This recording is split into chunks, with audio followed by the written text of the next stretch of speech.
नमस्कार, आदाब। Crime petrol dial 100 में आप सबका स्वागत है। रंग, जात पात, ऊंच नीच, न जाने ऐसे कितने ही दायरे हैं जिनमें उलझकर इंसान दूसरों को बेइज्जत करता है, उन्हें शर्म का एहसास दिलाता है, जबकि खुद अपने अंदर की खामियों के प्रति अपनी आंखें मूंद लेता है, जिस पर हकीकत में उन्हें खुद शर्मानी चाहिए। जिन लोगों को उनकी किसी खामी की वजह से बार बार शर्मसार किया जाता है, वो उस शर्मिंदगी से बचने के लिए, दुनिया वालों को उसका जवाब देने के लिए कभी कभी गलत रास्ता चुन लेते हैं, और कई बार ये रास्ता जुर्म की तरफ ले जाता है। आज की ये कहानी ये सवाल उठाती है कि क्या दूसरों पर उंगली उठाने से पहले अपने गिरेबान में झांकना जरूरी नहीं? अल्लाहु अकबर, अल्लाहु अकबर।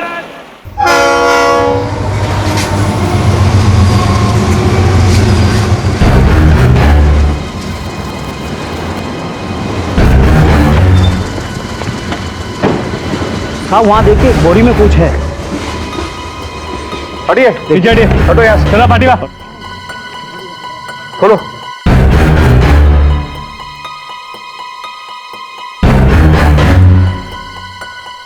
अल्लाह, इनका फोन क्यों नहीं लग रहा?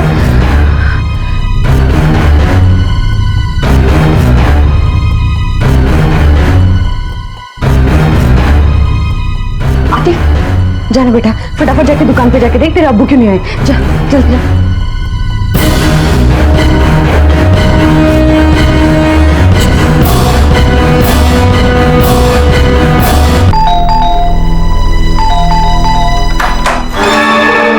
अब्बू का? अम्मी, अब्बू का कुछ पता नहीं चला। अब्बू दुकान पे भी नहीं है। कलीम चाचा ने बोला उन्होंने शाम में ही दुकान बंद करके कहीं चले गए थे। मैंने उनको मस्जिद में भी देख लिया, वो नहीं थे।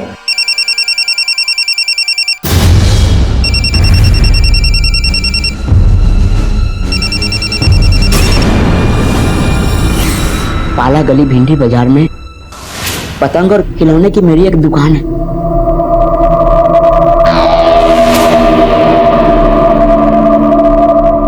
ये मेरा कार्ड है साहब। दिलकश किड्स कॉर्नर। हाँ साहब। बताओ, ये सब कैसे हुआ? मांझा और फिरकी का माल भरने के लिए जब मैं अपनी दुकान बंद करके 7 बजे बाहर निकला तो रास्ते में पता नहीं किसी ने मुझे मारना शुरू किया और फिर मार मार कर मुझे गोने में भर दिया साहब। ऐसा कैसे हो सकता है कि कोई तुम्हें मारे? बोरी में भरे 5 किलोमीटर दूर शिवरी फाटे पर फेंक कर आए और इस दौरान तुमने अपने ऊपर हमला करने वालों को देखा तक नहीं? अरे नहीं देखा तो नहीं देखा, ऐसे कैसे किसी का भी नाम ले लूं? सॉरी साहब। ये क्या हो गया आपको? कैसे हो? किसने किया ये सब? साहब, ये मेरी बीवी और ये मेरा बच्चा है। अब्दुल जी, आप पे जानलेवा हमला हुआ है। ये एक अटेम्प्ट टू मर्डर का केस। हम इसकी इन्वेस्टिगेशन जरूर करेंगे। अब्दुल की दुकान से शिवरी फाटे तक जहां जहां भी सीसीटीवी कैमरा है, सबकी फुटेज खंगालो और अब्दुल के मोहल्ले में भी पूछताछ करो।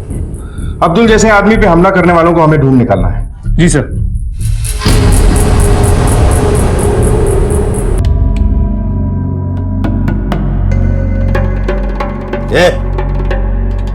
रुकना नहीं, सीधे सीधे पिट के आया है, किसी को पीटा भी? जरा संभाल के। मैं भी किसके सामने बोल रहा हूं? वो क्या मारेगा किसी को? अरे इस घर में तो औरतें ही औरतें हैं भरी हुई। बस ये 2 बेटे हैं, एक तो आधा मर्द और दूसरा पानी कम। मुस्टंडा बन के घूमता रहता है, दिन भर खाता रहता है और कुछ करता नहीं है। लड़कियों की फौज लगा रखी है यहाँ पे। बेटा कम से कम बड़ा हो क्या तू तो मर्द बनना, इनके जैसा नहीं। है? दुश्मनी और अब्दुल की?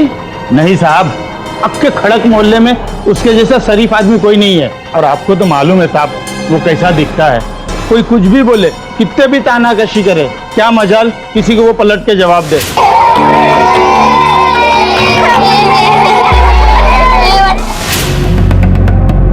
आतिफ, बेटे जरा मेरे साथ आना, तुझसे कुछ बात करनी है।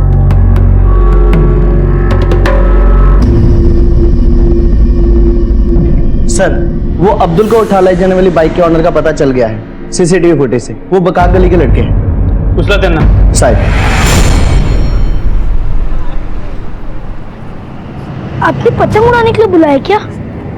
नहीं, तुमसे कुछ पूछना था। क्या? बता बेटे, कितने पैसे दिए थे तुमने मेरी ठुकाई के लिए? 500, 1000 या उससे भी ज्यादा? बोल बोल। क्या? अरे मुझे पता तो चले कि मेरी औकात कितनी है तेरी नजर में। मेरे को नहीं मालूम। आप क्या बात कर रहे हो? लेकिन मुझे मालूम है बेटा, तुमने ही पैसे दिए थे उन छोकरों को। नहीं, मैं क्यों दूंगा? मेरी हाइट कम है, दिमाग नहीं।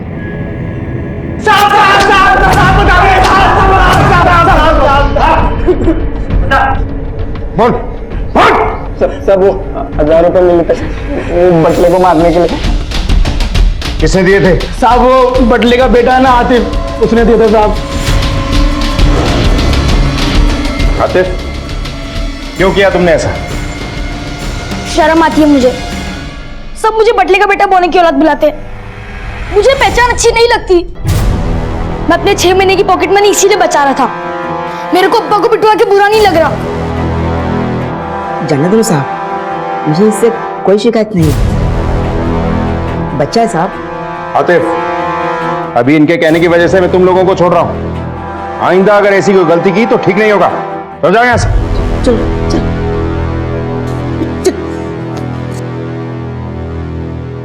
अब्दुल ने अपने ऊपर चलने वाले जिल्लत के हर तीर को अपनी मुस्कुराहट और अपनी खामोशी की ढाल से रोक लिया था। उसने अपनी सोच को लोगों के तानों से ऊंचा किया था। दुनिया के सामने तो वो डट कर खड़ा था, लेकिन उसके अपने बेटे आतिफ से ये जिल्लत सही नहीं जा रही थी। अपने बाप की तौहीन में लोगों के कहे गए अल्फाज उसके दिल में घर कर गए थे और अपने बाप के लिए नफरत उसके दिमाग में। ये तो सिर्फ एक चिंगारी थी उस आंच की जो आगे चलकर बहुत कुछ राख कर देने वाली थी। क्या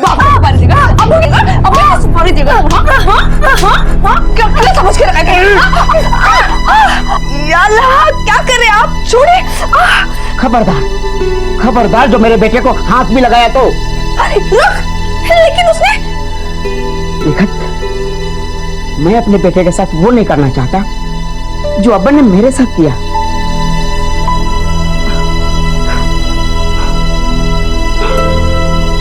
मैं तुमसे बहुत प्यार करता हूं, लेकिन कोई मेरे बेटे को हाथ लगाए ये मैं बर्दाश्त नहीं कर सकता, समझी?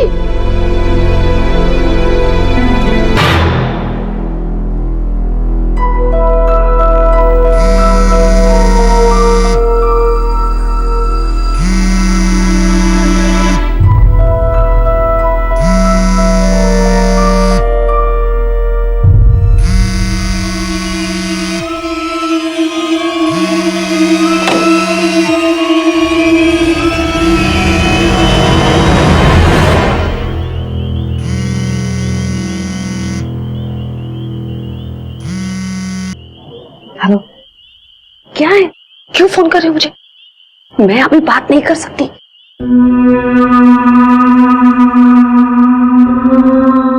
तुम्हारी अम्मी कब से? सुबह से।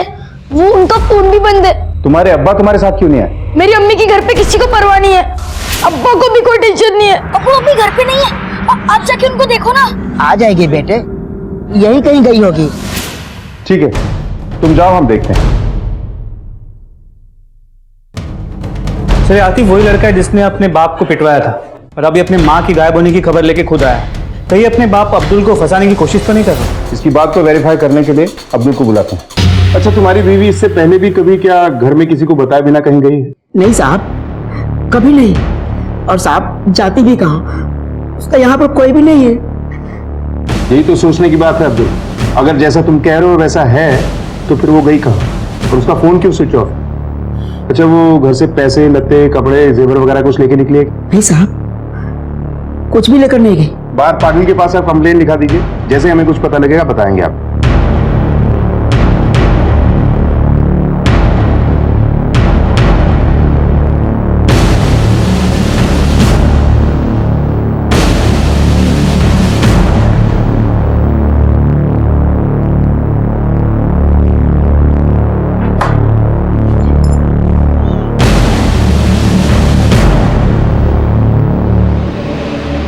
तुम सोई नहीं अब तक? यहाँ क्यों बैठे हो?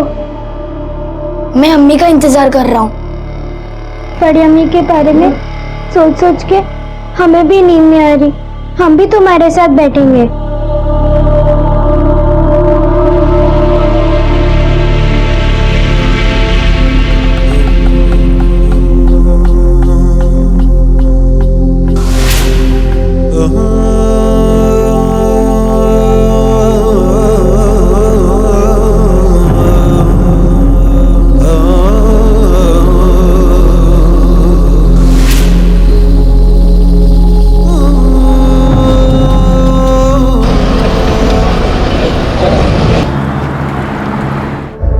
वो निकट हाँ भाग गई रहेगी किसी और मर्द के साथ। सर वो तो किसी के साथ भाग नहीं सकती, बिल्कुल सीधी सादी औरत है। जरूर अब्दुल ने ही कुछ किया होगा निकत के साथ। मैं उसे मारूंगा?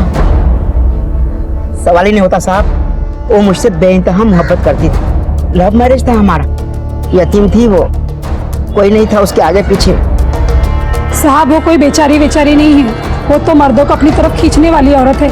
उसकी छोटी भाभी खुद हमीदा उससे तंग है।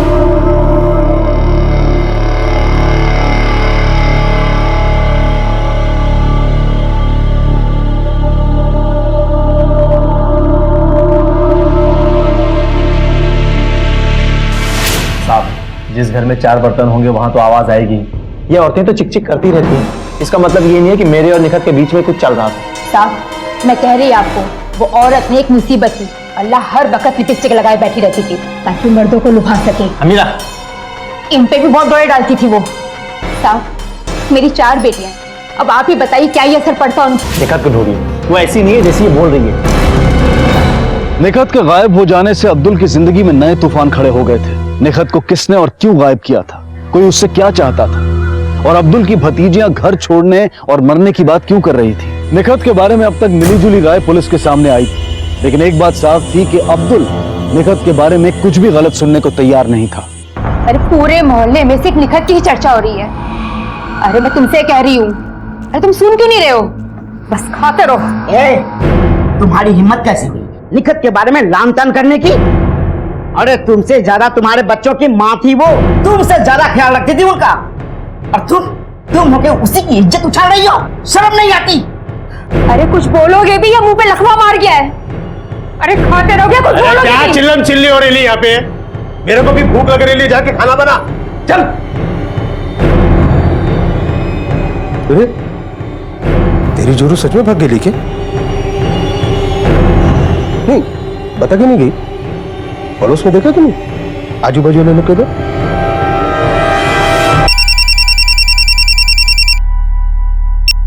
हाँ सर के बोल। सर निकट को आखिरी बार राइचूर रोड के बस स्टॉप के पास देखा गया था। उसकी मोबाइल की आखिरी लोकेशन भी यही की है। सर ये मामला किडनैपिंग या गुमशुदगी का नहीं लगता। कहीं ऐसा तो नहीं कि निकट सचमुच अपनी मर्जी से कहीं भाग गई है? देखिए हमने उनके कॉल रिकॉर्ड चेक किए। एक नंबर से हाल फिलहाल में उनकी बहुत बातें हुई। ये नंबर किसी रफीक नाम के आदमी का है। आप किसी रफीक को जानते हैं? नहीं साहब। सर ये रफीक को पिछले कुछ दिनों से किसी ने नहीं देखा है। लगता है कि ये भी भाग गया है। मोबाइल सर्विस प्रोवाइडर से रफीक का फोटो और एड्रेस मंगाओ और उसे ढूंढ निकालो। सर रफीक के बारे में पूछताछ की तो पता चला कि वो लड़कियों का दलाल है। लड़कियों का दलाल? एक दलाल से निकट बात क्यों कर रही थी? उसके फोन नंबर से हमने उसका एड्रेस निकाला, लेकिन अब वो वहां नहीं रहता और उसका फोन भी लगातार स्विच ऑफ आ रहा है। सर ये रही उसकी फोटो। इस रफीक के बारे में पता लगाओ, अपने खबरियों को काम पे लगा दो। निखत का ताल्लुक एक दलाल के साथ सामने आने पर पुलिस ने उसकी तलाश तेज कर दी।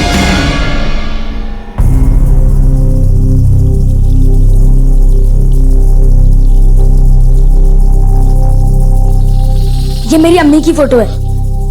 ये आपकी वजह से भागी है। मैं तो दुआ करूंगा आपको कुछ हो जाए और मेरी अम्मी वापस आ जाए।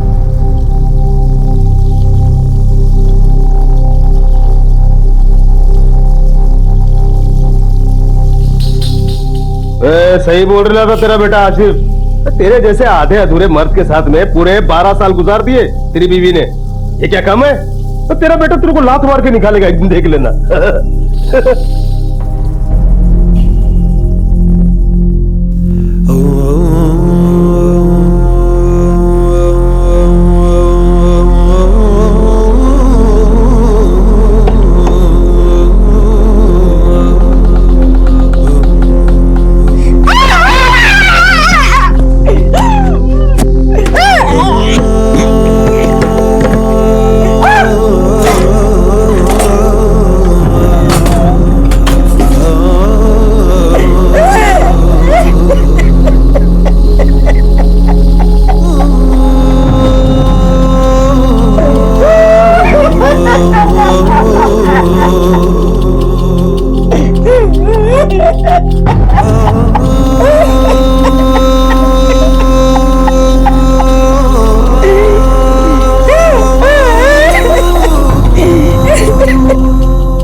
लोगों के अब्बा जब रात भर घर नहीं आए तुम्हें फिक्र नहीं हुआ?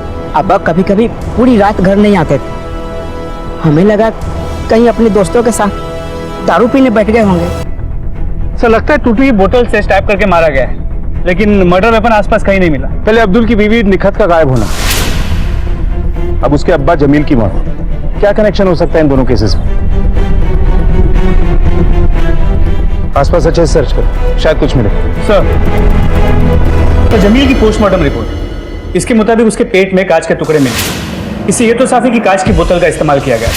सारे मोहल्ले में, खास तौर पे इनकी बिल्डिंग के आसपास तलाश करो, इस कत्ल की गुत्थी वहीं सुलझेगी। इसके अलावा खून में अल्कोहल भी मिला। मौत के वक्त को नशे में था। सर मौत का वक्त सुबह 4 से 5 के बीच का है। इम्तियाज के मुताबिक बच्चियां मदरसे जा रही थी जब उन्हें रास्ते में अपने दादा को मरा हुआ देखा। हो सकता है इन बच्चियों ने कुछ और भी देखा हो, लेकिन डर के मारे बता नहीं रहे। इन बच्चियों से और इंफॉर्मेशन निकलवाते हैं। हम भाग रहे थे। भाग रहे थे? बेटा क्यों भाग रहे थे? क्योंकि हमारे बारे में कोई परवाह नहीं करता, क्योंकि लड़कियां हैं। या अल्लाह, रुकिए, ये बोली तो उसको क्या निकट की है। मेरी बच्चियों के दिमाग में पता नहीं क्या क्या जहर भर दिया है, उसी के नक्शे कदम पे चल रही है। साहब मैं आपको सब बता रही हूँ कि ये सब कुछ अब्दुल भाई ने किया है। अब्दुल भाई ने ही अब्बू को मारा है। आपको ऐसा क्यों लगता है? हर कोई जानता है कि अब्दुल भाई अब्बू से कितनी नफरत करते थे। मेरे ससुर एक खर खोपड़ी के इंसान थे। जब अब्दुल भाई और निखत का निकाह हुआ तो सरेआम उन्होंने अब्दुल भाई के ऊपर पेशाब कर दिया था। मेरे अब्बा का गुस्सा बहुत खराब है, वो हाथ बहुत जल्दी छोड़ते थे और अब्दुल पे तो और भी जल्दी हाथ छोड़ते थे। तुमने कभी अपने अब्बा को रोकने की कोशिश नहीं की? घर के सबसे बड़े थे, उनके सामने हम ऊंची आवाज में भी बात नहीं कर पाते थे, रोकना तो बहुत दूर की बात है। पूरी जिंदगी तुम अपने अब्बा के ताने सुनते रहे, मार खाते रहे, एक बार भी अपने अब्बा को पलट के कभी जवाब नहीं दिया। अम्मी की वजह से साहब, एक दिन मेरी अम्मी ने अपने बदन के सारे जख्म मेरे को दिखाए। उन्होंने कहा इस दर्द को कभी भी अपने रूह पर हावी मत होने देना। अगर तुम्हारे अब्बा इतना ही जुल्म करते थे तो तुम उसी घर में उनके साथ क्यों रहते थे? साहब निकत, उसी को सबके साथ में मिलके रहने का बुखार सवार है। साहब कहती है तुम बड़े हो, अगर तुम भी टूट जाओगे तो ये पूरा घर टूट जाएगा। इसीलिए साहब इतने दिनों से सबके ताने सुने, गालियां सुनी, मार खाई। साहब मैं अपने अब्बा का कत्ल कैसे कर सकता हूँ? साहब कहना तो नहीं चाहिए, लेकिन और भी वजह है अब्दुल भाई के पास। मेरे शौहर के साथ साथ मेरे ससुर पे भी डोरे डाला करती थी वो।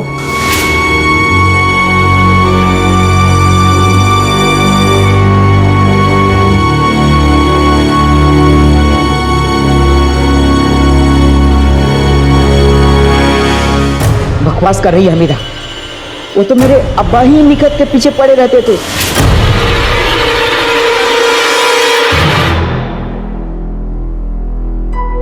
अब्बा क्या कर रहे हैं आप? शर्म नहीं आती आपको? अब्दुल जो अब तक अपने ऊपर आने वाली हर परेशानी, हर मुसीबत का डट कर मुकाबला कर रहा था, अब निखत के गायब हो जाने से कमजोर पड़ने लगा था। अपने ऊपर कसे हुए तानों को तो उसने बर्दाश्त कर लिया था, लेकिन निखत पर उठने वाली उंगलियां उसे अंदर से तोड़ रही थी। जमील के कत्ल ने इस केस की पेचीदगियों को और बढ़ा दिया था। आखिर किसने उसे मौत के घाट उतार दिया था, और वो कौन था जो निखत को बंदी बनाकर उस पर जुल्म के पहाड़ तोड़ रहा था? वो चाहता क्या था? ये चल क्या रहा है इस घर में? पहले निखत गायब हुई, फिर 2 दिन बाद जमील की मौत। सिर्फ मुमकिन है कि जमील और निखत के बीच संबंध हो, जिसके बारे में अब्दुल को पता चल गया, और अपनी हीन भावना में आके उसने अपने बाप जमील को रास्ते से हटा दिया, और फिर बेवफाई के चक्कर में निखत को भी। ऐसा भी तो हो सकता है कि निखत का जमील और रफीक दोनों के साथ संबंध था, और उसने जमील को रास्ते से हटाया और रफीक के साथ भाग गई। तो इस रफीक का अब तक कुछ पता नहीं चल पाया है। इन दोनों की, निखत और रफीक की तलाश तेज कर दो, और ये भी जानने की कोशिश करो कि जमील के मौत के और क्या कारण हो सकते हैं। जमील लॉज चलाता था, इसकी लॉज के आसपास पूछताछ करो। सर साहब वैसे जमील तो गर्म दिमाग का था, आए दिन किसी न किसी के साथ उसके झगड़े होते ही रहते थे। अभी कुछ रोज पहले एक औरत को लेके बाप बेटे में जम के लड़ाई हुई थी साहब।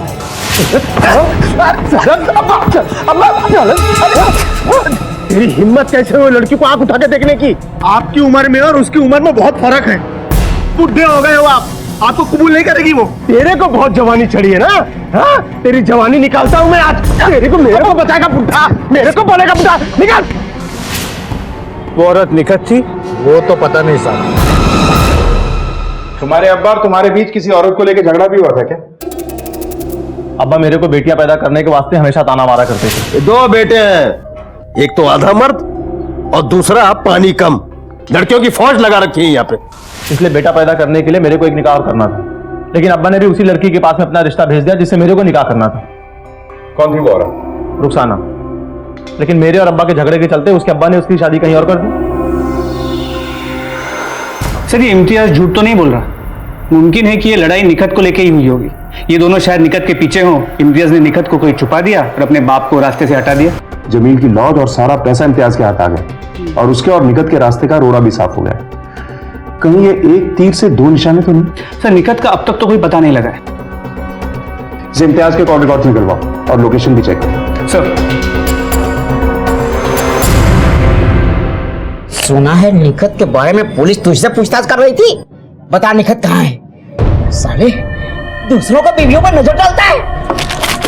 साले बुतले, आज के बाद दोबारा कभी इस लॉज में नजर आया ना तो तुझे भी अब्बा के पास भेज दूंगा। ठीक है? और देखता हूँ तुझे तेरी निखत कैसे मिलती है। चल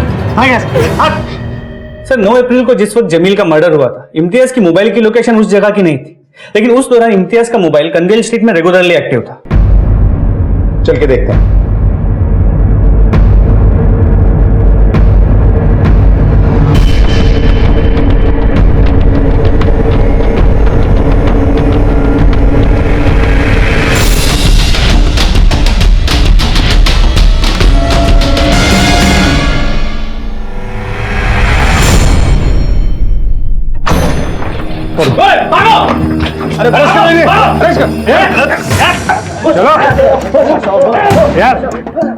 अरे साहब एक मिनट सुन लो ना साहब। अरे बाप की रूह परवाज करते ही तेरे भी पर निकला। साहब एक मिनट। अगर इम्तियाज नहीं है तो कौन हो सकता है? जमील की मौत के पीछे और निखत की गुमशुदगी के पीछे। निखत से तो हमीदा भी नफरत करती है, लेकिन उसके पास मोटिव नहीं है जमील को मारने।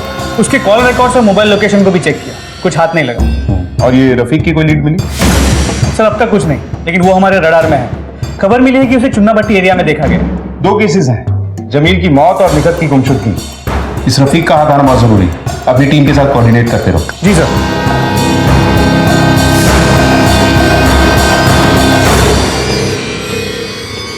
सर रफीक का पता चल गया है, चुन्नाभट्टी में छुपा है।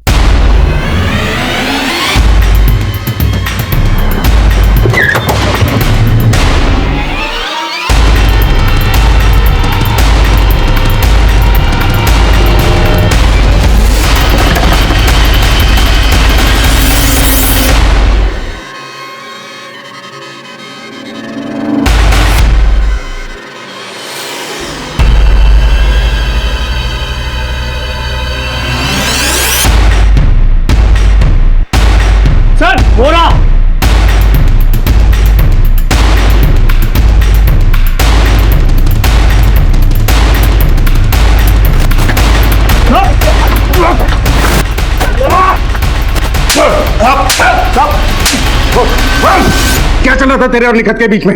साहब माँ कसम किसी को भी पूछो साहब, वो तो अपन की बहन है साहब। बहन? हाँ साहब, वो धंधा करने वाली है और अपन उसके लिए कस्टमर लाता था। वो अब्दुल भी उधर ही मिला था उसको। साहब अब्दुल को वो इतनी पसंद आई, उसने पैसा देकर उसको खरीद लिया। वरना उस बोने से शादी कौन करता? तो तू भाग क्यों रहा था? साहब आप उनका माठीपुरा में था और वहां पर छापा पड़ा था, इसलिए कुछ दिन से अंडरग्राउंड था। कहीं तूने उसे फिर से धंधे पे तो खड़ा नहीं कर दिया? नहीं साहब, नहीं, कसम खाता है साहब। तो फिर फोन पे क्या बातें होती थी तुम दोनों के बीच? साहब वो खुद धंधे में वापस आना चाहती थी साहब, इस वास्ते वो खुद फोन करती थी। अब्दुल ने निखत को इज्जतदार जिंदगी दी, उससे शादी की, दोनों का बच्चा भी हुआ। फिर एक घर गृहस्थी वाली औरत देह व्यापार के दलदल में वापस क्यों जाना चाहती? और इस जमील की मौत का इन सबसे क्या लेना देना हो सकता है? शिरकी, इस रफीक की बातों को वेरीफाई करना होगा, ये सच बोल रहा है या झूठ। इससे पूछताछ जारी रखो। मेरा बेटा आतिफ कल रात से गायब है। कल रात जब मैं 10 बजे सोने गया तो घर पे ही था, लेकिन साहब सुबह उठा तो घर पे नहीं था। मैंने आजू बाजू सब जगह छान मारा, वो कहीं नहीं मिला साहब। आपको किसी पे शक है? जब से उसकी अम्मी निखत गायब हुई है वो बहुत परेशान रहता है, और उसकी चच्ची हमीदा उसे बहुत परेशान करती है साहब। कोई और नहीं मिला तो बिल मुझ पे फाड़ेंगे क्या? साहब, बेटियां पैदा करने पर मुझे बहुत जिल्लत मिली है, लेकिन उसकी भड़ास मैंने सिर्फ बोल के ही निकाली है। तो और कौन पहुंचा सकता है? साहब, अब्दुल भाई। बाप बेटे के बीच में एक दिन भी चैन से नहीं जाता था साहब। अब्दुल भाई ने ही अपने अब्बा को मारा है, और अब्दुल भाई ने ही निखत को मारा होगा साहब। और मैं यकीन के साथ कह सकती हूँ कि अब्दुल भाई ने ही आतिफ के साथ कुछ किया होगा। साहब, अब्दुल भाई जितना जमीन के ऊपर है ना, उतना ही जमीन के नीचे है। ए चंडाल चौकड़ियों, यहाँ क्या देख रही हो? हाँ, पढ़। बच्चों, क्या तुम में से कोई भी जानता है कि तुम्हारा भाई आतिफ कहाँ गया है, क्यों गया है? देखो, घबराओ मत, सच बताओ।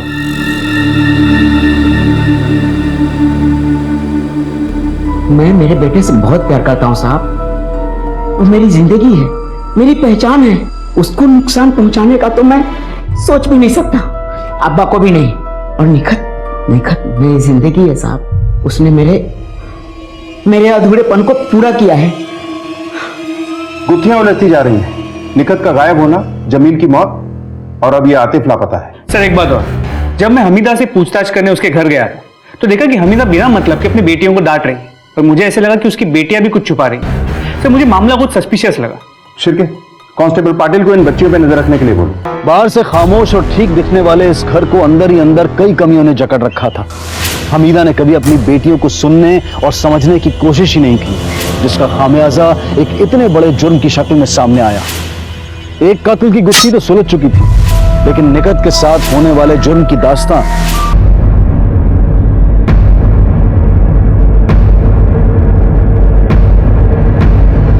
साहब, उधर है वो।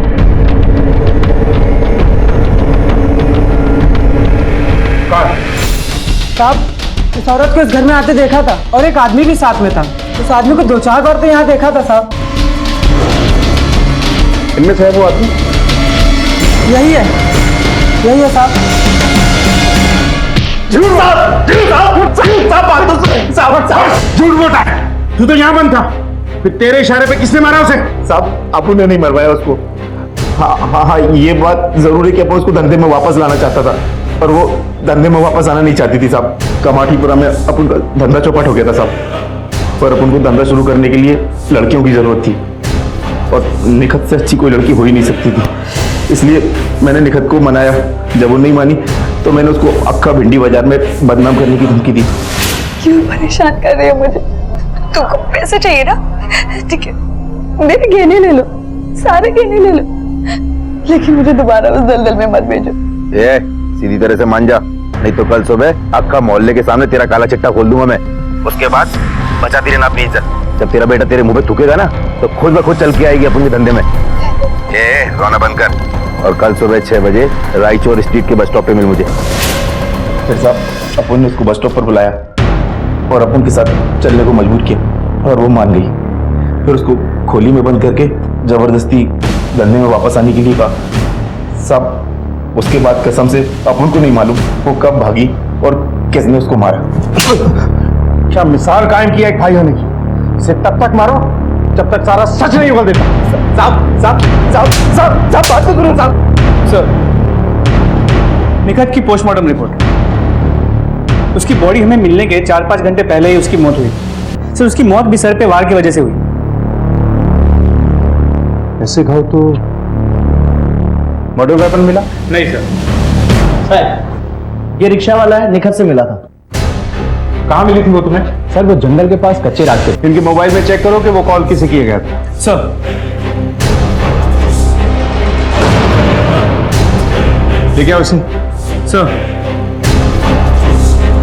पहले तुमने उसके घुटनों पर वार किया, और जब वो जमीन पे गिर गई तो उसके सर पे मार मार के उसे जान से मार डाला। हाँ साहब, इन्हीं हाथों से मैंने अपने निखत को मार डाला। कुछ दिनों से वो मुझसे छुप छुप के फोन पे किसी से बात करती थी। मुझसे ये सब बर्दाश्त नहीं होता था और जिस दिन वो गायब हुई साहब, उस दिन मैंने उसका पीछा किया और जब मैंने उसे रफीक के साथ देखा तो मुझे बहुत हैरानी हुई साहब। इससे पहले कि मैं उससे कुछ पूछ पाता, उसे पकड़ता, वो दोनों एक रिक्शे में बैठे और भाग गए। मैं उसे मारना नहीं चाहता था साहब, लेकिन वो मुझसे मेरे आतिफ को अलग करना चाहती थी और फिर मैंने निखत को मार दिया। अगर तुम उसकी बात सुन लेते ना तो तुम्हें पता चलता कि तुम्हारे यकीन को बचाने के लिए उसने क्या क्या नहीं सहा और कितनी सारी जिंदगियां बर्बाद होने से बच जाती।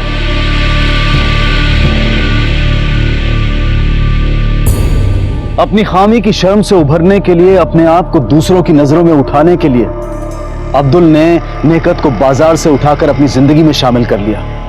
लेकिन शर्म के उसी लावे ने अब्दुल को नेकत की जान लेने पर मजबूर कर दिया। जमील के पास सब कुछ होते हुए भी वो अकेला था। अब्दुल जैसे इंसान को आबाद देखकर उसे खुद पर जिल्लत महसूस हुई और इस अकेलेपन को दूर करने के लिए उसने अपने ही घर की बच्चियों को निशाना बनाया और नतीजा बच्चियों के हाथों उसका कत्ल। आतिफ की शर्म ने उससे अपने ही बाप पर जानलेवा हमला करवाया और फिर अपने आप को सजा देने के लिए वो घर से भाग निकला। खोखली शर्म और जिल्लत के एहसास ने मजबूत रिश्तों को तहस नहस कर दिया। दूसरों की खामियों पर उंगली उठाना, उन्हें शर्म का एहसास दिलाना, उनकी तौहीन करना बहुत आसान है, लेकिन अपनी कमियों को टटोल कर उनसे उबरना भी उतना मुश्किल नहीं है। याद रखिए, जब हम किसी पर एक उंगली उठाते हैं तो बाकी की 3 उंगलियां हमारी खुद की तरफ भी उठती हैं। अपने किरदार, अपनी शख्सियत को बुलंद करने के लिए ऊंचे कद की जरूरत नहीं होती। ख्यालात ऊंचे होने चाहिए, सोच ऊंची होनी चाहिए। इसी विचार के साथ अब मैं अनूप सोनी आपसे विदा लेता हूं। फिर मुलाकात होगी अगले एपिसोड में एक और चौंका देने वाले केस के साथ। तब तक अपना और अपने परिवार का ख्याल रखें और देखते रहें क्राइम पेट्रोल डायल 100। सबक एक को, सीख हम सबको। जय हिंद।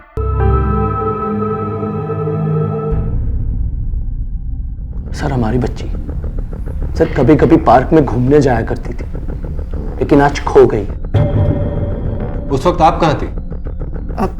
एक्चुअली वो मैं सर फुर्सत मिले तब ना बच्ची पर ध्यान देगी। क्या बक रहे हो ये? मैं बक रहा हूं? सर पूछिए इससे कि कहां थी ये उस वक्त। कहां थी?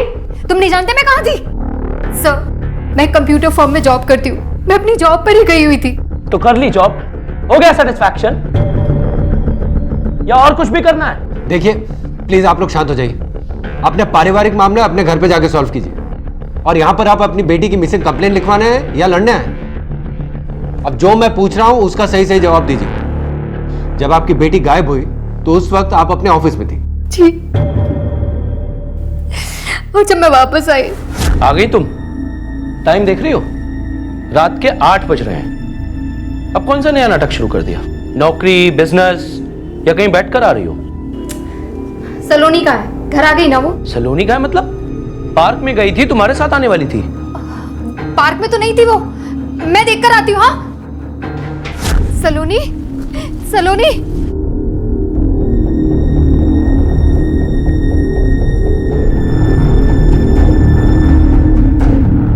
सर, ये सब कुछ इसके चलते, इसकी लापरवाही के चलते हुआ है। 1000 बार मना किया था ना मैंने कि जॉब मत करो, घर पर ध्यान दो, बेटी पर ध्यान दो, लेकिन नहीं, तुम्हें तो जॉब करनी है, तो अब भुगतो। बकवास करना बंद करो। मैं बकवास कर रहा हूँ?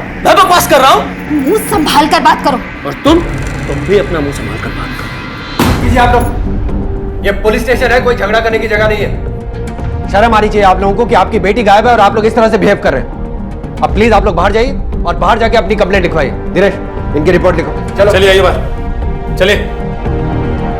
बच्चों में माता पिता की जान बसती है और अगर अचानक इन्हें कुछ हो जाए तो उनकी जान निकल जाती है।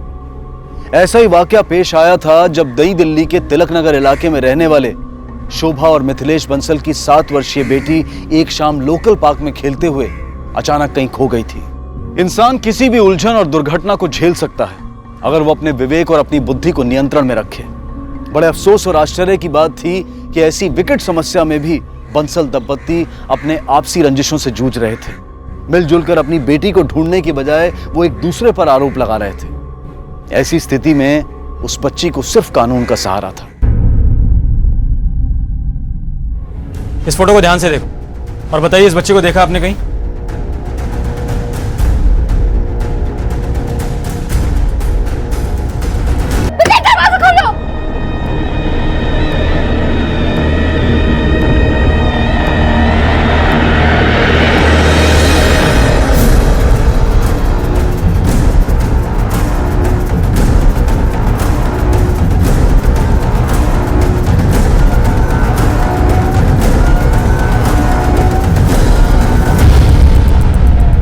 आपकी बेटी गायब हो गई है और आप लोग इस तरह से लड़ते ही जा रहे हैं। सर मेरी बेटी इसके कारण, इसकी नौकरी करने की जिद के कारण खो गई है। बकवास कर रहा है सर, ये सर बकवास। देखिए प्लीज प्लीज अब ये झगड़ा बंद कीजिए। सर अगर ये औरत घर छोड़ के नहीं गई ना तो मैं ये घर छोड़ के चला जाऊंगा। मैं इसके साथ नहीं रह सकता।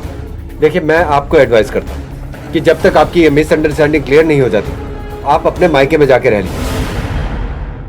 सर अजीब ही माँ बाप, बच्ची गायब है और बच्ची को ढूंढने की बजाय दोनों पति पत्नी इस तरह लड़ रहे हैं। ताज्जुब है, और इनका झगड़ा कोई नया नहीं है, मामला पुराना लग रहा है। सर ये सलोनी इस वक्त कहाँ हो सकती है? तुमने सारे हॉस्पिटल्स में चेक किया? हाँ सर, लेकिन किसी भी हॉस्पिटल से कोई खबर नहीं आई अब तक। दिनेश मुझे ये मामला किडनैपिंग या चाइल्ड ट्रैफिकिंग का लग रहा है। अपने सारे खबरियों को अलर्ट कर दो। Okay sir. घर का झगड़ा सड़क पर आया, जिसका शिकार हुई 7 साल की मासूम सी बच्ची। पति मिथिलेश बंसल और उनकी पत्नी शोभा के बीच हुआ झगड़ा। बताया जा रहा है कि ये सब कल शाम उनकी 7 साल की बेटी सलोनी के घर से जाने के बाद हुआ। पति पत्नी दोनों एक दूसरे पर बच्चे के प्रति लापरवाह होने का इल्जाम लगा रहे हैं। मामले ने इतना तूल पकड़ा कि स्थानीय पुलिस को उनके घर जाना पड़ा। फिलहाल पत्नी शोभा ने घर के बाहर ही अपना डेरा डाला हुआ है। तिलक नगर दिल्ली से पूनम, कैमरा पर्सन भानु के साथ। पापा मैं जा रहा हूँ, मैं देख के आता हूँ बुआ कहाँ पे। तेरा दिमाग ठीक है? तैयारी होगी तेरी पूरी? अमेरिकन इंस्टीट्यूट से फॉर्म भी आ रखा है। तेरे को जाना भी है कि नहीं जाना? हाँ तो जाना है ना, और आपकी बहन है, मुझे लगता है आपको भी एक बार देख लेना चाहिए। अपने पापा से जुबान क्यों लड़ा रहा है? अभी मैं का कुछ। अरे भाई ये शोभा उसके पति के बीच का मामला है, हम भाई क्या करेंगे उसमें? त्रिका, तुझे क्या स्पेशल इनविटेशन देना पड़ेगा डिनर के लिए? चाची आप लोग खा लो, मैं बाद में खा लूंगी। मम्मी सलोनी कहीं नहीं मिल रही, सब जगह देख लिया, कहीं नहीं मिल रही। मिल जाएगी। आजा आजा बेटा। कहाँ होगी मेरी बेटी? मिल जाएगी बेटा, घबरा मत घबरा मत।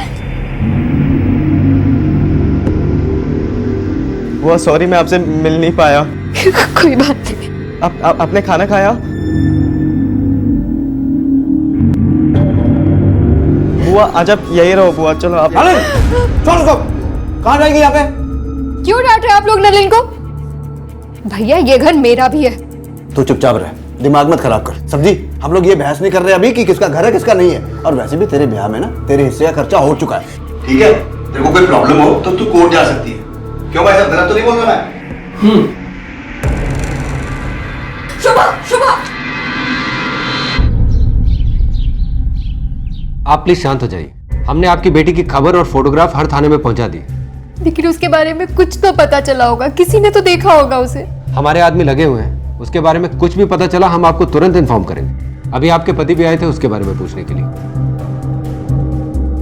मुझे उनके बारे में कोई बात नहीं करनी है। मेरी बेटी कहाँ होगी, वो किस हाल में होगी, प्लीज पता लगाइए कि कहाँ है वो। देखिए आपकी बेटी को ढूंढने के लिए आपको भी हमारी मदद करनी पड़ेगी, इसलिए हमसे ऐसी कोई बात मत छुपाइए जो इस केस से रिलेटेड हो। आपके परिवार या आपके दोस्तों में ऐसा कोई है जो आपका बुरा चाहता हो, जिसकी आपसे दुश्मनी हो? आपकी बेटी ने आपको कभी बताया था कि कभी स्कूल में या पार्क में या कहीं भी उसे किसी ने डराया हो, धमकाया हो? नहीं। ठीक है, आप अभी घर जाइए, हमें कुछ भी पता चला हम आपको तुरंत इन्फॉर्म करेंगे। अजीब तमाशा है, इसे ना अपने पति के बारे में कुछ सुनना है ना कहना है, और इसका पति इसकी बुराई करते नहीं था। पता नहीं चक्कर क्या है। सर एक बात तो माननी पड़ेगी, दोनों में ईगो तो बहुत है। एक काम करो, दोनों पे नजर रखो, कॉल रिकॉर्ड्स निकलवाओ इनके, देखो कोई क्लू मिलता है क्या। Okay sir. देख मम्मी, इसको तो मैं अमेरिकन यूनिवर्सिटी भेजूंगा और कैलिफोर्निया से फॉर्म भी आ गया। 7 से 10 दिन में अगर पैसों का बंदोबस्त नहीं हुआ तो मैंने एक पार्टी भी देख रखी है। फिर मैं ये घर बेचूं। घर बेचने की ऐसी क्या आफत आ गई? पिछले साल त्रिका का भी तो नाम निकला था अमेरिकन यूनिवर्सिटी में। पैसे अरेंज नहीं हुए तो उसने तो जिद नहीं करी मकान बेचने की। ये सुरेश भाई साहब का लुकआउट था और ये मेरा है। वैसे भाई साहब को मकान बेचने में कोई प्रॉब्लम नहीं है। पापा,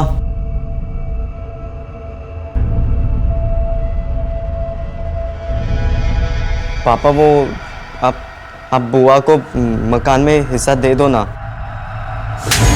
ये क्या करे आप? नलिन, और देख मम्मी, अगर शोभा या किसी के कारण इसके एडमिशन में अगर कोई पंगा हुआ ना तो मुझसे बुरा कोई नहीं होगा।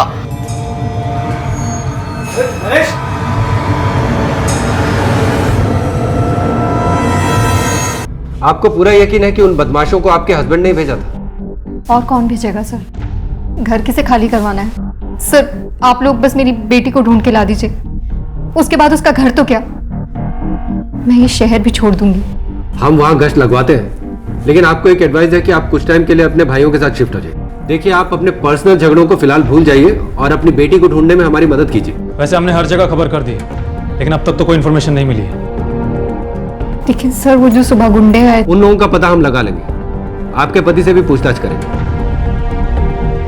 अच्छा, आपको कोई रैंसम कॉल आया है क्या? या कोई मैसेज?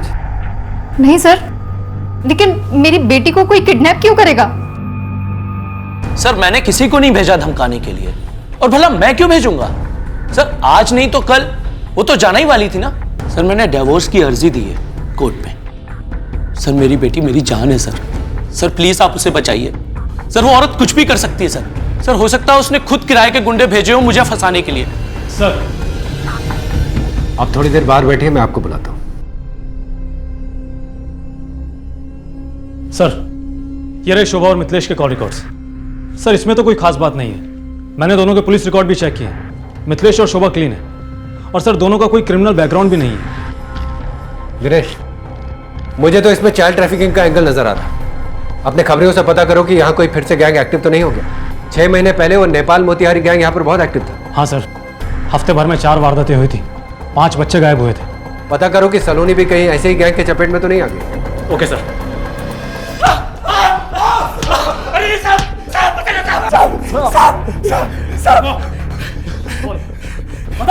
साहब वो सब काम जाने कब का बंद कर दिया साहब। इस फोटो को ध्यान से देख। नहीं साहब, ध्यान से देख इस फोटो को। नहीं जानता साहब, नहीं जानता साहब। दोनों को तब तक मारो जब तक ये कुछ बताना दे, ठीक है? साहब क्या बोल रहा हूँ साहब।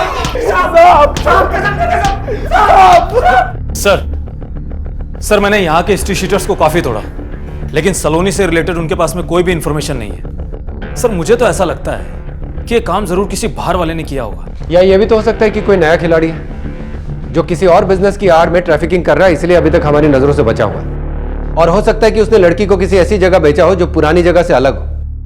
नई जगह, नए क्लाइंट्स। Yes sir.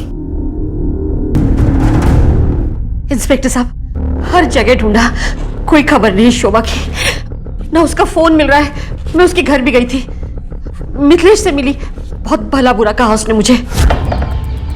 क्या है बेटा शोभा कहाँ है? अरे मुझे क्या मालूम शोभा कहाँ है? क्या बाहर तो कहीं दिखाई नहीं दे रही। कल आई थी वो घर पर। तो मैं क्या करूं? मिथिलेश बेटा देखो, एक तो वो सलोनी को लेकर इतनी परेशान है, ऊपर से तुम दोनों के झगड़े। देखिए मुझे आपसे कोई बात नहीं करनी, ठीक है? डिवोर्स पेपर आपके घर पे भिजवा दूंगा, अपनी बेटी से साइन कराकर भेज देना। कल रात को शोभा आपके घर पे आई थी? हाँ आई थी, थोड़ी सी देर के लिए, फिर चली गई। देखिए हम लोग छानबीन कर रहे हैं और घबराने की बात नहीं, हो सकता है वो अपनी बेटी को ढूंढने गई हो। आप भी अपने घर पे जाइए, मैं अपने नाकों पे खबर कर देता हूँ। घर और बाहर दोनों सिरों पर भयंकर समस्याओं से घिरी शोभा अचानक गायब हो गई थी, मानो किसी लहरों से जूझते हुए तैराक को कोई बड़ी लहर बहा कर ले गई हो। लेकिन अचानक शोभा का गायब हो जाना कानून के लिए एक बड़ा रहस्य बन गया था। आखिर कहां चली गई थी वो खुद कहीं चली गई थी या उसे कोई ले गया था, या फिर वो किसी दुर्घटना का शिकार हो गई थी। शोभा को घर छोड़ने की धमकी मिल रही थी, मायके में भाई चुनौती बने हुए थे, और सबसे दर्दनाक घटना उसकी इकलौती बेटी लापता और दाम्पत्य जीवन ध्वस्त हो चुका था। कहते हैं डूबते को तिनके का सहारा होता है, लेकिन जिसको तिनका बिना मिले उसके लिए तो लहरों की गर्त में ढूंढना लाजमी है।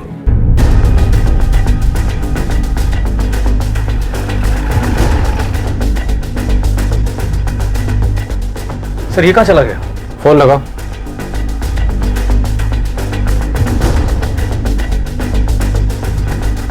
सर फोन तो ऑटो स्विच आ रहा है। दिनेश पता करो ये कहाँ है।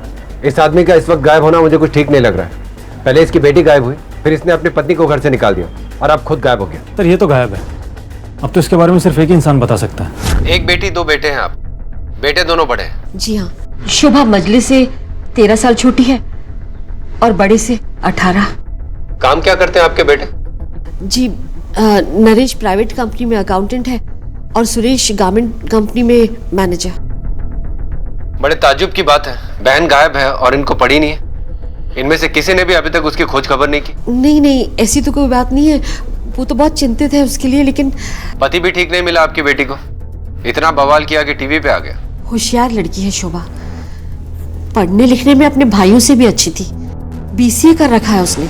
शादी के बाद भी वो जॉब करना चाहती थी, पर क्या कर रही हो? रेलवे में IT ऑफिसर के लिए जॉब निकली है, उसी का फॉर्म फिल कर रही हूँ।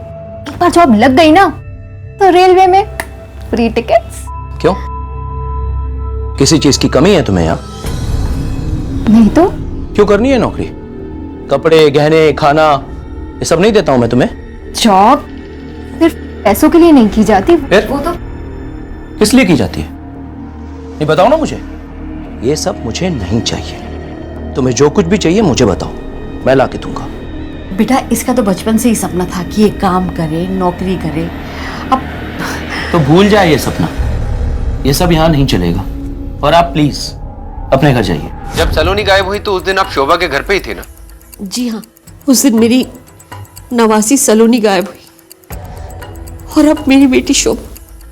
कुछ समझ में नहीं आ रहा इंस्पेक्टर साहब, क्या हो रहा है? जब शोभा यहाँ आपके पास आई थी तब उसने कुछ कहा था या कुछ हुआ था यहाँ पर? हाँ, उसके भाई नरेश के साथ उसका थोड़ा झगड़ा सा हुआ था प्रॉपर्टी को लेकर। ये कागज है, जरा इस पे दस्तखत कर।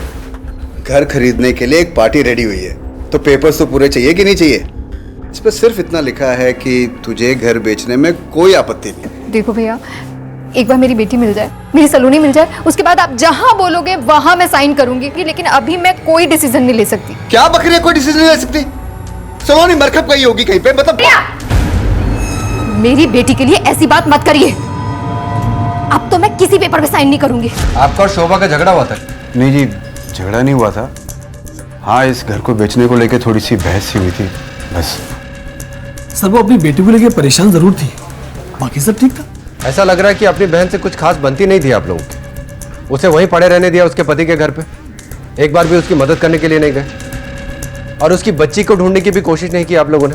सर जी इस बारे में हमें कुछ मालूम ही नहीं है। आपको नहीं मालूम, पूरी दुनिया को मालूम था, टीवी पर आ रहा था। देखो जी, हम लोग ज्यादा टीवी नहीं देखते, वो घर में पढ़ने वाले बच्चे हैं सर। ठीक है, चलो।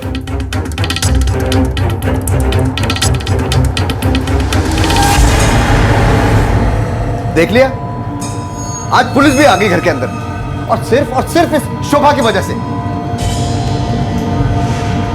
बेटा अपनी बहन के बारे में सोच, कहाँ होगी वो इस वक्त? पुलिस को भी नहीं मिल रही है।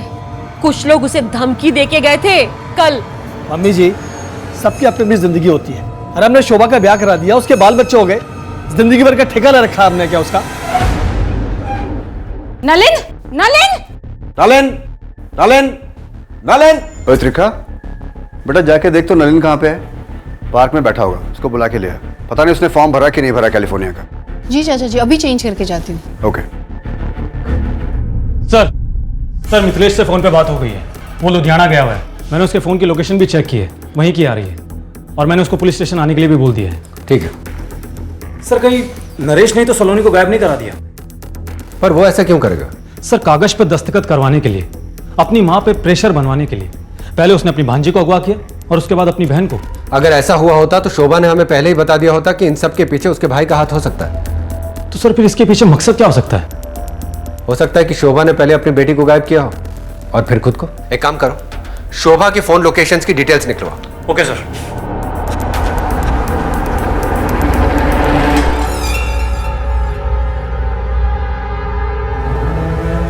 मुझे ऐसा लगता है हमें पुलिस के पास जाना चाहिए।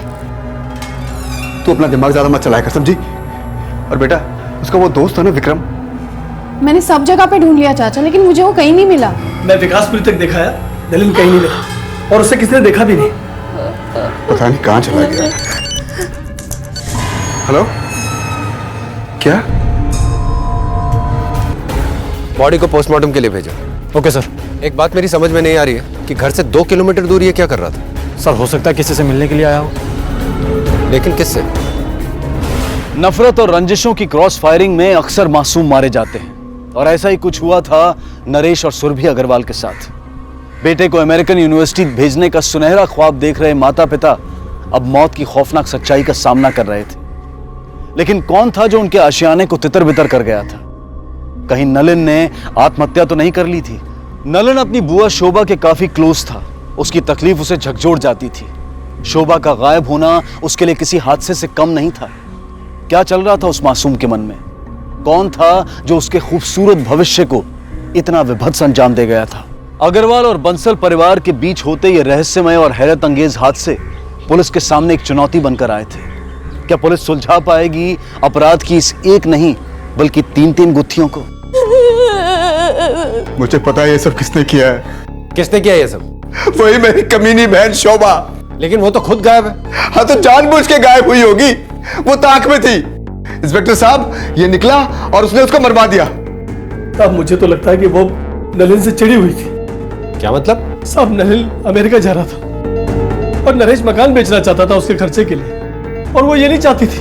बस वो हमारे बच्चे पर सारी खुंदक उसने निकाल दी। नहीं पापा, बुआ उससे प्यार करती थी। अरे प्यार नहीं करती थी वो, उन दोनों के बीच में कुछ और ही पंगा चल रहा था। अब तो मैं किसी पेपर पे साइन नहीं करूंगी।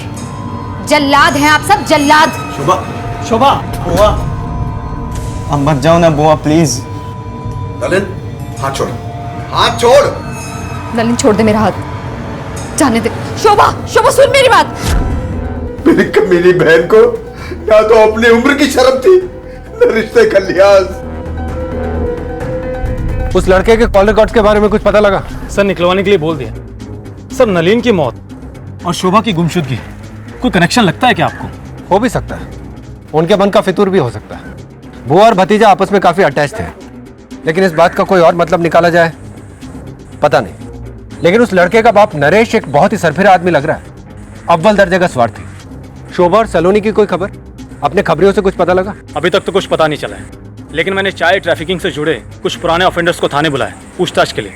और सर, शोभा की लास्ट लोकेशन जहां पर उसका फोन एक्टिव था उसके घर के पास का ही दिखा रहा है। हमने पता लगाया है, बट कुछ सस्पिशियस नहीं मिला। सर, नलिन के कॉल रिकॉर्ड्स में तो कुछ नहीं मिला, लेकिन शोभा के साथ में काफी बातचीत हुई है। नरेश से हमें यह हिंट तो मिली थी कि ये दोनों काफी क्लोज हैं, लेकिन कितने क्लोज? ये तो काफी क्लोज लग रहे हैं।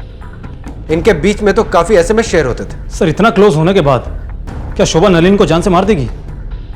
संभव तो नहीं है दिनेश, पर हो भी सकता है। सर, शोभा का फोन जब से बंद हुआ है तब से नलिन के नंबर पर ना तो ज्यादा एसएमएस आए और ना ही ज्यादा कॉल्स, और अननोन नंबर से तो बिल्कुल भी नहीं। सर, ये रही नलिन अग्रवाल की पोस्टमार्टम रिपोर्ट। ठीक है, तुम जाओ। डेथ ड्यू टू पॉइजनिंग, जहर देने से हत्या, रोडेंटिसाइड, रेड पॉइजन। हाँ वही, और वो जहर भी इसे ऑरेंज जूस में मिलाकर दिया गया, और मरते वक्त इसके बॉडी पे कोई स्ट्रगल के निशान नहीं थे। सर, ये भी तो हो सकता है कि नलिन ने सुसाइड कर लिया हो, क्योंकि घर से वो परेशान होकर निकला था और शोभा को लेकर भी वो काफी इमोशनल था। नहीं दिनेश, ये सुसाइड नहीं हो सकता, क्योंकि अगर ये सुसाइड होता तो वो अपने घर पे अपने कमरे में भी तो कर सकता था। उसे वहां जाने की क्या जरूरत थी? और फिर ऑरेंज जूस में जहर मिला के पीने की क्या जरूरत थी? अगर ये सुसाइड होता तो वो जहर डायरेक्टली भी तो ले सकता था। यानी किसी ने उसे ऑरेंज जूस ऑफर किया जहर मिला के, और जाहिर सी बात है किसी अनजाने आदमी से तो वो जूस लेगा नहीं। तो फिर कौन हो सकता है? वो भी घर से 2 किलोमीटर दूर। ये नलिन तो अमेरिका जाने वाला था ना? हाँ सर। चलो। आपके घर में चूहे हैं क्या? क्या? चूहे? नहीं, चूहा तो नहीं है। आपके बेटे को जहर दे के मारा गया। शोभा ने दिया होगा। पर वो तो आपके बेटे के लापता होने से पहले खुद ही गायब है। तभी तो गायब हो गई होगी, ताकि वो जहर दे दे और किसी को उस पर शक भी ना हो। नलिन की तरफ उसका प्यार सब दिखा हुआ था, जलती थी वो उससे। वो जल्दी अमेरिका जाने वाला था और हमारे घर से आज तक कोई विदेश नहीं गया। सुरेश भाई साहब की बेटी त्रिका, पिछले साल उसका भी चांस था लेकिन वो नहीं जा पाए। क्यों? क्यों नहीं जा पाए वो? पैसे नहीं थे। आप अपनी बेटी को अमेरिका भेजना चाहते थे ना? जी। तो फिर भेजा क्यों नहीं? सर जॉइंट फैमिली है, पैसों की प्रॉब्लम थी। लेकिन जब आपके भतीजे को अमेरिका जाना था तो आपके भाई ने घर बेचने के बारे में सोच लिया। सर ये उनका लुकआउट था। तकलीफ नहीं हुई आपको? मतलब आपके भी तो अरमान होंगे ना कि बेटी को अमेरिका भेजें, वहां पढ़ाई करवाएं, वो तरक्की करे। आप कहना क्या चाहते हैं? यही कि आप अपनी बेटी को अमेरिका भेज नहीं पाए लेकिन भतीजा जाने लगा, उसके लिए घर बेचा जाने लगा। तो कहीं ईर्ष्या में आके आप क्या बात कर रहे हैं साहब? आप मुझ पे शक कर रहे हैं? सर मैं नलिन को अपनी बेटी की तरह चाहता था। अपनी बेटी त्रिखा और नलिन में कभी कोई फर्क नहीं किया मैंने। ये अलग बात है कि हमारी बहन से नहीं बनती है, पर हम दोनों भाइयों में कोई फर्क नहीं है, हम एक हैं। वो अपने बेटे के लिए घर बेचना चाहता था, मैंने उसे सपोर्ट किया। ठीक है,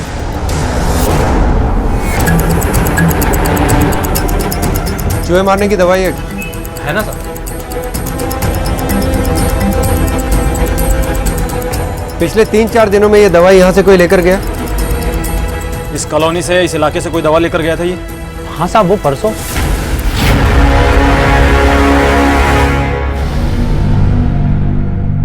त्रिखा, आप बीएससी फिजिक्स कर रहे हो ना? जी। आपके पापा ने हमें बताया कि आप भी यूएस जाना चाहती थी। सर वो हाँ, वो पैसे नहीं थे। जी सर। पर जब नलिन को अमेरिका जाना था तब तो पैसे का इंतजाम हो गया। सर आप इससे ये सब क्या पूछ रहे हैं? तो कैसे इंतजाम हो गया? हमेशा से ऐसे ही होते आ रहा है। नलिन को ही सबसे ज्यादा इंपॉर्टेंस मिलती है क्योंकि वो लड़का था ना, इसीलिए। लास्ट ईयर भी मुझे अच्छे मार्क्स मिले थे, नलिन से भी ज्यादा, और मुझे कॉल भी आई थी एडमिशन की यूएसए से, लेकिन फिर भी मेरा एडमिशन नहीं करवाया। तो इस बात को लेके आपको तो नफरत हो गई होगी नलिन से। और इस ऑरेंज जूस में तुमने पॉइजन मिला के उसे पिला दिया होगा? पिलाया कि नहीं? बताओ। मैं उसे मारना नहीं चाहती थी, मैं सिर्फ चाहती थी कि उसे फूड पॉइजनिंग हो जाए और वो बीमार हो जाए और वो एग्जाम नहीं दे पाए।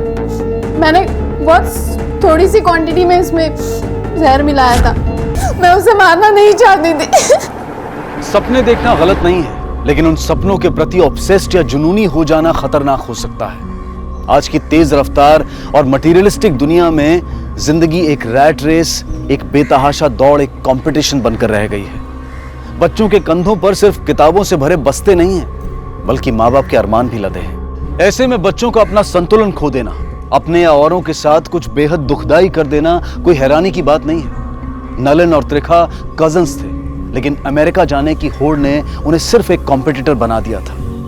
रिश्तों का ताना बाना तार तार हो चुका था। शोभा और सलोनी की खोज में उलझी पुलिस के लिए बस एक गुत्थी सुलझी थी कि नलिन का शोभा और सलोनी के गायब होने से कोई लेना देना नहीं था। तो फिर किसका था?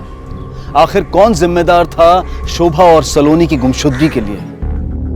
सर मैं वो लुधियाना गया हुआ था गारमेंट के कंसाइनमेंट के लिए। सर को फोन पे बताया भी था।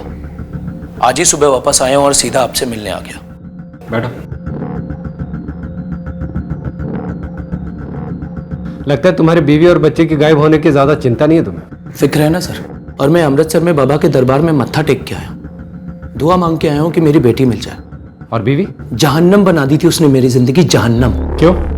सिर्फ इसलिए कि वो नौकरी करना चाहती थी? और खो दी ना बेटी सर। लेकिन अब उसका मिलना जरूरी है। क्यों? सर कोर्ट में डाइवोर्स पेपर फाइल किए हैं मैंने, उस पे उसके सिग्नेचर लगेंगे। देखो ज्यादा स्मार्ट बनने की कोशिश मत करो। सर सच पूछिए तो वो जानबूझकर गायब हुई है, मुझे हैरेस करना चाह रही है। जैसे तुमने बहुत सुख दिया उसको, कभी तकलीफ नहीं दी। सर बात सिर्फ वो नहीं थी, उसका बाहर किसी के साथ चक्कर चल रहा था। जितना था सब लगा चुकी हूँ, अब और नहीं है मेरे पास। हाँ हाँ कल मिलते हैं। नहीं 10 बजे नहीं, 2 बजे के आसपास मिलते हैं। किससे बात कर रही हो? शांति का कॉल था। Hello hello. था कौन वो? पता नहीं सर, कभी बताया नहीं। कई बार मैंने उस नंबर पर फोन लगाने की कोशिश की तो उसने उठाया नहीं। 1-2 बार उठाया तो मेरी आवाज सुनकर फोन काट दिया। वो नंबर है तुम्हारे पास? नहीं सर, वो नंबर तो नहीं है, लेकिन सर शोभा को पता चल गया था कि मैं उसे डाइवोर्स देना चाहता हूं और उसके पेपर्स रेडी करा रहा हूं। सर इसी वजह से वो भाग गई है।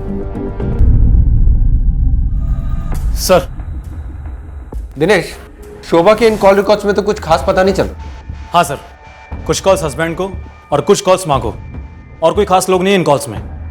सर एक और इन्फॉर्मेशन मिली है, अपने आईटी टीम से पता चला है कि नलिन अग्रवाल ने तिलक नगर के एड्रेस पर एक सिम और लिया था। ये रहे उनके कॉल रिकॉर्ड्स। कमाल है, इससे तो सिर्फ एक ही नंबर पर ज्यादातर कॉल्स किए गए। ऐसा लगता है कि ये सिम कार्ड उसी नंबर से बात करने के लिए लिया गया था। किसका नंबर है? सर ये किसी आनंद शर्मा का नंबर है, ट्रैवल एजेंसी है इसकी राजौरी गार्डन में। अब तो ये आनंद शर्मा ही बताएगा कि उसका नलिन से क्या कनेक्शन है। चलो। सर यही दुकान है। ये तो बंद है। अरे सुनो, क्या ये सचिना ट्रैवल्स आनंद शर्मा की है ना? हाँ सर। क्या बात? कहाँ गया है वो? पता नहीं सर। ये दुकान कब से बंद है? पिछले हफ्ते तो खुली थी। और ये दुकान यहाँ पर है कब से? काफी अरसा हो गया, 2-2.5 साल पहले खुली थी। 2-2.5 साल? ठीक है, तुम जाओ। दिनेश, ये नलिन इस ट्रैवल एजेंसी से क्यों बात कर रहा था? और सर वो भी इतने कॉल्स। एक काम करो, एक कांस्टेबल को बोलो कि इस दुकान पर नजर रखे। Okay sir.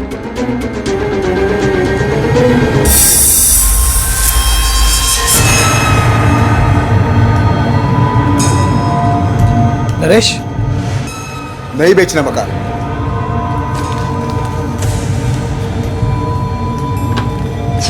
भाभी रहने तो ये चोचले, आपकी बेटी ने सब खत्म कर दिया। इंस्पेक्टर साहब, शोभा और सलोनी मिली? नहीं माता जी, अभी तो कुछ पता नहीं चला। देखिए, हमें पता चला है कि नलिन के पास एक दूसरा सिम कार्ड था जिससे वो एक आनंद शर्मा नाम के आदमी के साथ कई महीने से बात कर रहा था। नलिन के पास दूसरा सिम तो नहीं था, लेकिन हो सकता है उसने शोभा के लिए लिया हो। क्यों? शोभा के लिए क्यों? नलिन तो नहीं जानता था आनंद शर्मा को, लेकिन शोभा बहुत अच्छी तरह से जानती थी आनंद शर्मा को।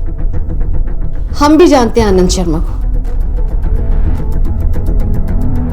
बताइए, क्या जानती हैं आप आनंद शर्मा के बारे में? शोभा के साथ कॉलेज में पढ़ता था, 1-2 साल सीनियर था उससे, थोड़ा बड़ा था। दोनों में दोस्ती हुई और फिर प्यार हुआ, लेकिन फिर वो अचानक गायब हो गया। शोभा को मैंने कई बार देखा था किसी से फोन पे बात करते हुए, मैंने उससे पूछा भी, लेकिन किससे बात करी शोभा इतनी रात को? कुछ नहीं मम्मा, वो नेहा का फोन था। शोभा ने हिम्मत करके घर पे बात की अनंत से शादी करने की, तो भाइयों ने उसे घर पे मिलने के लिए बुलाया। मुझे तो अभी भी हंसी आ रही है। अरे वाह भाई शोभा, बढ़िया जश्न मनाया जा रहा है। वाह वाह। यही तुम्हारे बॉयफ्रेंड हैं?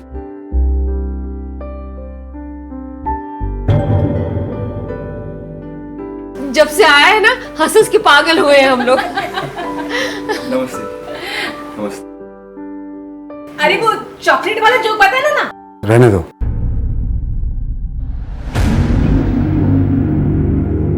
क्या बुराई है उसमें? बहुत अच्छा लड़का है, कई सालों से जानती हूँ उसको। हम सबको तो सही लगा वो। इस घर में अब अनंत के नाम की चर्चा कभी नहीं होगी। आपने इस रिश्ते के लिए मना क्यों किया? सर ये लोग नहीं जानते हैं, लेकिन मुझे अच्छी तरह से पता था वो आदमी गलत था, 2 नंबरी आदमी था। उसने अपने प्यार में शोभा को बस फंसाकर, पहला फुसलाकर। आपको कैसे मालूम? सर मैं जानता हूँ।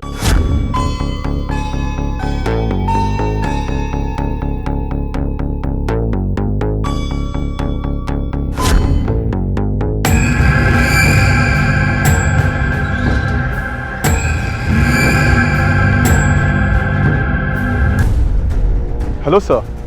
सर अनंत आ गया। जानता है शोभा को? शोभा सर जानता हूँ सर, पर मुझे नहीं पता सर वो कहाँ है। हफ्ते भर पहले मिला था सर, पर आप कहाँ है? हफ्ते भर पहले मिला था या महीने भर पहले? कब बॉयफ्रेंड था ना तू, फिर से उसकी जिंदगी में घुसने की कोशिश कर रहा है?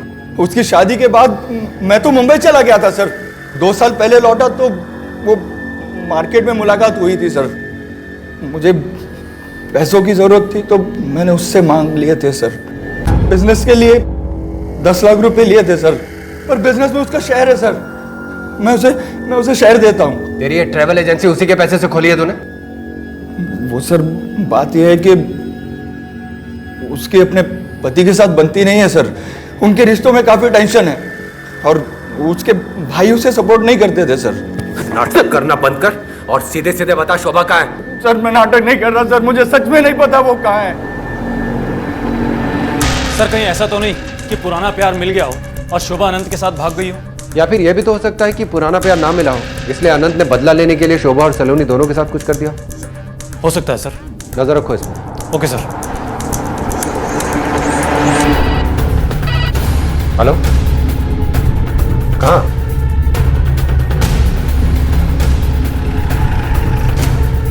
आपको क्या लगता है कौन हो सकता है? और कौन? वही कमीना मेरी बेटी का पति मिथिलेश। दिन रात उससे लड़ता झगड़ता रहता था, घर से निकाल दिया था उसे। नहीं निकली तो दुनिया से ही निकाल दिया। इसके हिसाब से तो इसे कुचल के मारा गया। इसके शरीर पे टायर्स के निशान थे। सर हिट एंड रन का भी तो मामला हो सकता है। दिनेश, इसमें लिखा है कि जख्म गहरे थे, मतलब कई बार कुछ लगे। सर मैंने कुछ नहीं किया है सर। अपनी बीवी को ढूंढ रहा था ना तो? हाँ सर, मैं उसे ढूंढ रहा था। सर मैं डिवोर्स पेपर पे सिर्फ उसके सिग्नेचर कराना चाहता था। कहीं उससे छुटकारा पाने के लिए तूने ही तो नहीं मार दिया उसको? नहीं सर। सर मैं मानता हूँ कि हमारे बीच में थोड़े बहुत झगड़े होते थे। सर मैं उससे अलग होना चाहता था, लेकिन सर मैं उसे मार नहीं सकता। दिनेश, ये मिथिलेश मुझे कुछ ठीक आदमी नहीं लग रहा। हाँ सर, और आंसू तो बड़ी जल्दी निकल आते हैं इसके। एक काम करो, फिलहाल इसको जाने दो, लेकिन नजर रखो इस पे। इसके फोन को भी सर्वेलेंस पे लगाओ। पता नहीं क्यों मुझे ऐसा लग रहा है कि शोभा के मर्डर और सलोनी के गायब होने में इस मिथिलेश का ही हाथ है। Okay sir. सर मैं बुटीक चलाती हूँ और मिथिलेश से प्यार करती हूँ। तुम्हें पता है ना वो शादीशुदा है? जानती हूँ। वो कब से बोल रहा है कि उसे अपनी बीवी से डिवोर्स चाहिए। सब कुछ हो गया, सिर्फ उसे अपनी बीवी से एक कागज पे साइन चाहिए और कुछ नहीं। और आज क्या बोला? तो वो आज बोला कि सब अरेंज हो गया। पहले बोला था कि उसको अपनी बीवी को 10 लाख देने हैं डिवोर्स के एलिमनी के लिए, और 10 लाख उसे अपनी बेटी के अकाउंट में जमा कराने हैं। फिर क्या बोला? फिर उसके पास पैसे नहीं थे सर। उसने इतना पैसा अरेंज किया कैसे? फिर वो बोला कि उसे एक आदमी मिल गया है जो उसे कर्जे पे पैसे देगा, और वो एक दिन उसे मेरी बुटीक पे भी लेके आया था। सिमी, पैसों का इंतजाम हो गया है। क्या? अब हमारी शादी होके रहेगी। अरे एक बात तो मैं भूल ही गया, ये है राकेश भाई, यही हमें पैसे दे रहे हैं, वो भी पूरे 20 लाख। सब मामला डिले हो गया और मिथिलेश ने मुझे कहा कि हमें रुकना पड़ेगा। सर, राकेश यहाँ का दादा है। दादा? जी। कहने को तो वो ब्याज पे पैसे देता है, पर उसके कई और 2 नंबर के धंधे भी चलते हैं। ठीक है, तू जा। सर, इस राकेश को उठाऊं क्या? नहीं, पहले मिथिलेश।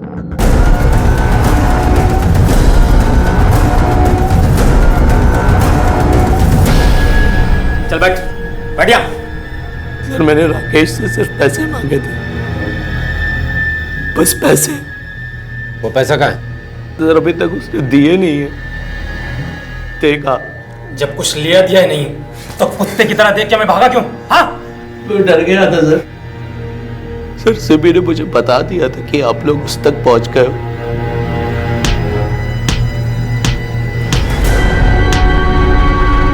शोभा को किसने मारा? सच बता दो सर। सर, शोभा को मैं नहीं मारा सर। मिथिलेश के कहने पे? हाँ सर। आप शोभा बंसल हैं? जी। वो आपकी बेटी मिल गई है। मेरी बेटी मिल गई है? सलोनी मिल गई? कहाँ है वो? वो मेरे घर पे ही है, मेरी बीवी के साथ। मैं आपके घर पे भी गया था, लेकिन आप थी नहीं, इसलिए मैं यही इंतजार कर रहा था आपका। आइए ना, आइए प्लीज।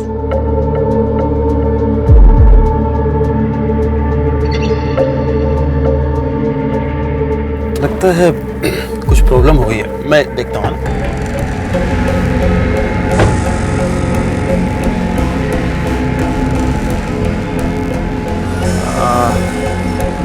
ओहो, ये एक्चुअली बैटरी डाउन है।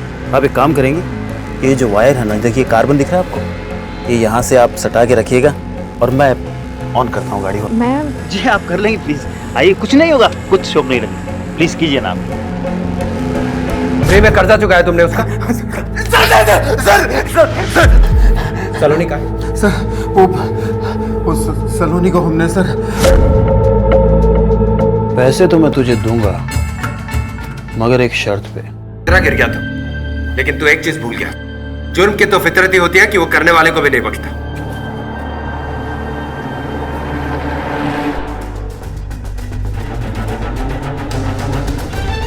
रिश्तों की बुनियाद सरलता और सादगी में शुरू होती है और फिर दाखिला होता है अहंकार, लालच और इनटॉलरेंस का। और सहजता की सुरक्षित चादर में लिपटे रिश्ते रंजिशों, नफरतों और अपराध के हवाले हो जाते हैं। काश के शोभा का पति उसके सपनों, उसके अरमानों के प्रति संवेदनशील होता। काश के शोभा के भाई शोभा के विवाह के बाद भी अपने रिश्ते को उसके प्रति निभा पाते। काश कि नलिन अमेरिका जाता तो त्रिखा भी जाती। काश कि हम अपने रिश्तों के बारे में सीधा सोचते, आड़ा तिरछा नहीं, तो शायद ये हादसे कभी होते ही नहीं।